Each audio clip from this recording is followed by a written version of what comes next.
Believe me, I would give you like the rundown of everything that happens. Anyway, James Tynion IV, is that his name? Will be taking over Batman comics.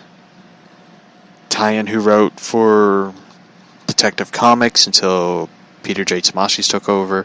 I was having my fingers crossed. I was hoping, I hope Tomasi gets hired. Anyway, James Tynion will be taking over the story. However, Tynion's plans plans to continue on from 86 to until Batman 100, which at this point another new writer, a new Batman launch for number 1 will be started.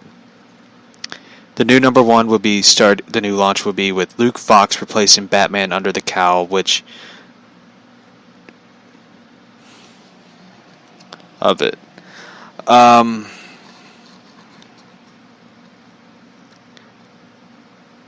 The new Batman relaunch with a new number 1 and a new Batman, with Luke Fox replacing Bruce Wayne Under the Cowl for the summer of 2020, and a new number 1 relaunch. So they're relaunching this bitch twice in the same fucking year.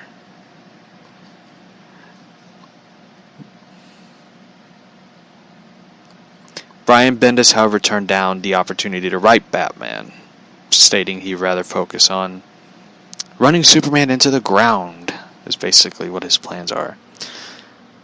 I am not really thrilled about it. I mean, the whole relaunching Batman with a black Batman,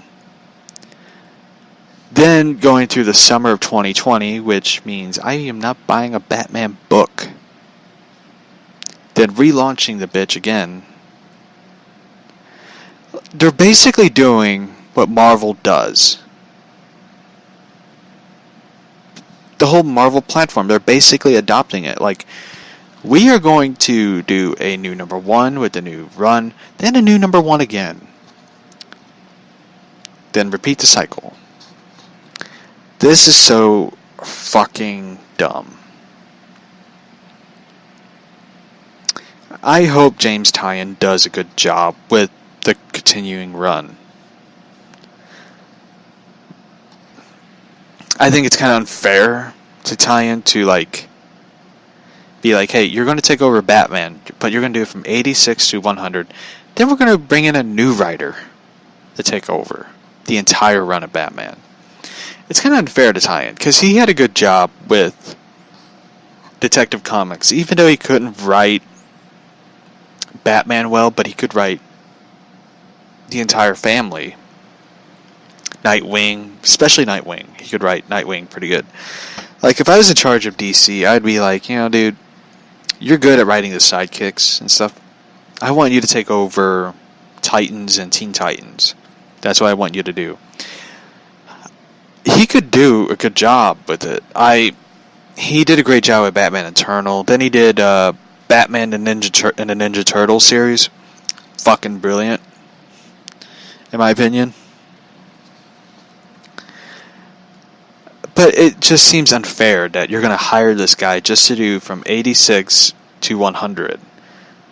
Which at the point another writer will take over with the new Batman relaunch. That's unfair to James Tynion. It's basically you're wasting this guy's time with the whole Batman thing. At this point, it was just why don't you let Tom King just fucking finish it? Then bring in Tynion to do a new Batman launch with Bruce Wayne and Catwoman. Even though Tom King's writing the Batcat story, which I basically would be looking at a lot. But it's unfair that you're going to hire this guy to take over Batman and kick him to the curb and bring in a new one. Tynion is known for working with Scott Snyder a lot, which it's in good hands when you have a guy who's friends with Scott Snyder and Peter J. Tomasi. I wish Tamashii would write Batman comics. I really like what he does with Detective Comics. I love the Joker story. He brought the Joker back in an issue where Batman and Joker fight at a theme park. Then Batman has to hang out with the Joker so Joker doesn't kill anybody. But Batman knocks him the fuck out at the end of the comic, which I thought was like, that's brilliant. Then they did with the cliffhanger with Mr. Freeze. I was just like, oh shit. So, yeah, I'm happy Bendis turned it down. Because it's like, if you're going to get Brian Bendis to write Batman, it's just like, you know what, fuck it. Change the title of DC to BC. Because you're basically giving this guy every fucking character that isn't the Flash to write. And that just bugs me, so. I hope Tyan does a great job. From 86 to 100, I hope he is the guy who's going to pull the trigger on Batman and Catwoman getting married. Or somehow he connects the story with King's Batcat, but does it a little better than King. I think with I still bugs the fuck out of me that they're going to relaunch it with the new Batman and stuff. I hope it's a rumor. Like, it's coming from Bleeding Cool, so you don't know what's true, what's fake. Sorry if you're hearing this in the background. It's a workout thing, which works my hand out and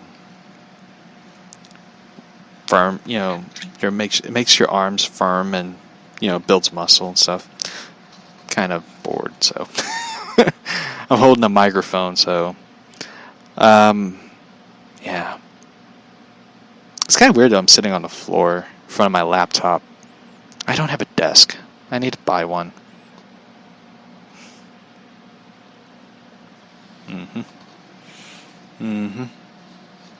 Yeah, I need to buy a desk and desk chair so I can have like a place for my laptop, my iPad, which has my recording studio where I'm recording this show, and a new microphone while I'm at it.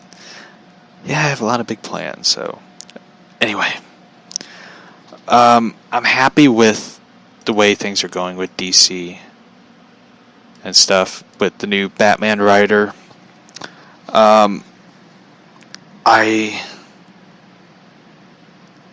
I really want to see what they do with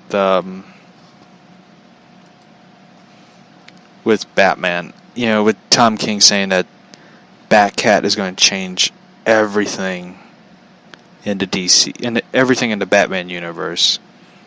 I hope it's a step forward instead of a step backwards.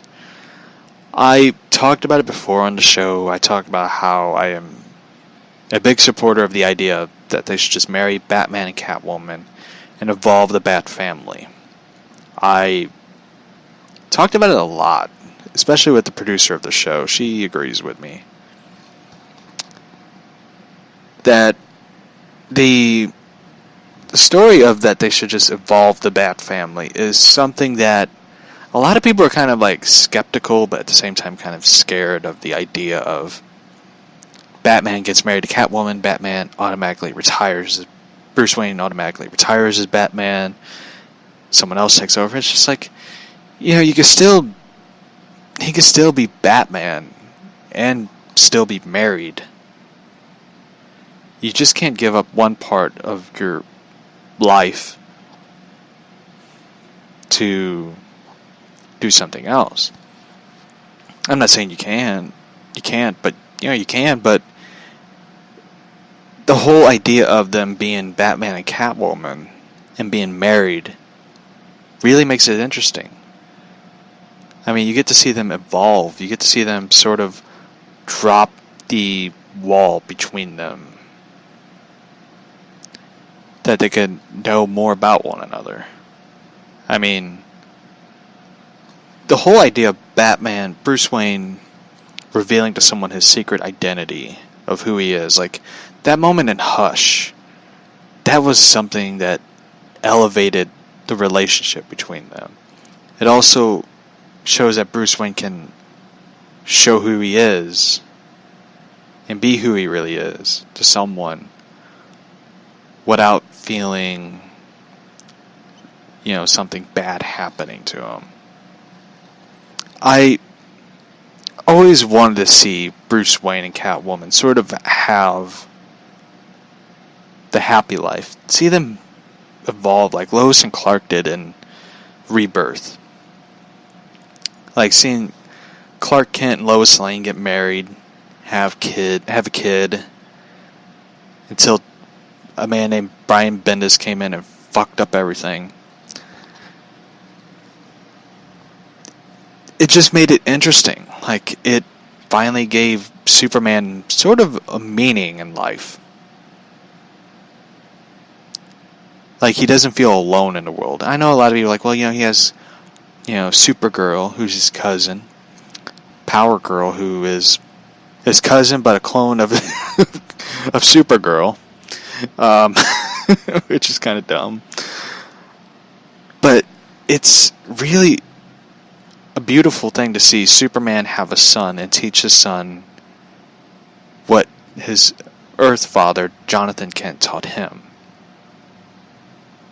Like, that's what's so great about it. But it's like, when you imagine, like, if Batman has a daughter, like something that is, I know he has Damian, but imagine him and Catwoman having a daughter.